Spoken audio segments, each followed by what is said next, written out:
রাধে রাধে। আজকে ভগবত পাঠের পঞ্চম দিন। দেখুন, বলছেন ঈশ্বর পরম কৃষ্ণ সচ্চিদানন্দ বিগ্রহ অনাদির আদি গোবিন্দ সর্ব কারণম কারণ।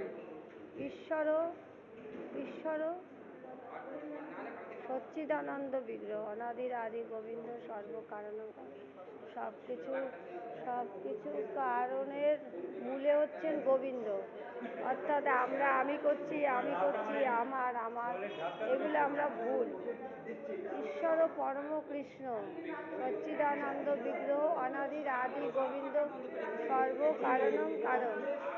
দেখুন, আমরা সাধুগুরু বৈষ্ণবের পথে হাঁটতে এসছি।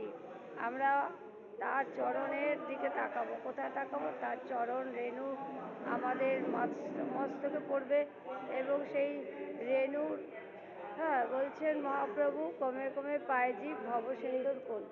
সুতরাং এই ভবসিন্ধুর পার যেতে গেলে আমাদের সম্বল কি? কৃষ্ণ নাম, কৃষ্ণ ভক্তি। কৃষ্ণ ভক্তি হচ্ছে সম্বল। কৃষ্ণ নাম কি করেন? এই ভবসাগর, এই যে সংসার সাগরে পড়েছে মানুষ, সত্য রজ তম, অর্থাৎ জীবের বুদ্ধি ভ্রষ্ট হয়েছে। অর্থাৎ রজগুণ, তমগুণ কি করছে? অবক্ষ খাচ্ছে, মাছ মাংস মদ গাঁজা তারপরে এগুলো জীবের হাতে না। অর্থাৎ দেখুন, ইচ্ছা না থাকলেও খাচ্ছে। এই যে জন্ম ধরে আত্মা দেহ ছাড়ছে, এক দেহ ছেলে এক দেহ পড়ছে, কিন্তু আত্মা এই পোশাকটা অর্থাৎ মন বুদ্ধি অহংকার এই দেহের মধ্যে বসে আছে এবং এই মন কি করছে? বিভিন্ন দিকে ধাবিত করছে। রাজসিক তামসিক আহার, অবক্ষ, জন্মান্তরের অভ্যেস পাল্টাতে পারছে না। খাচ্ছে অবক্ষ খাচ্ছে। খেতে তার কি হয়েছে? স্মৃতি হারিয়ে গেছে।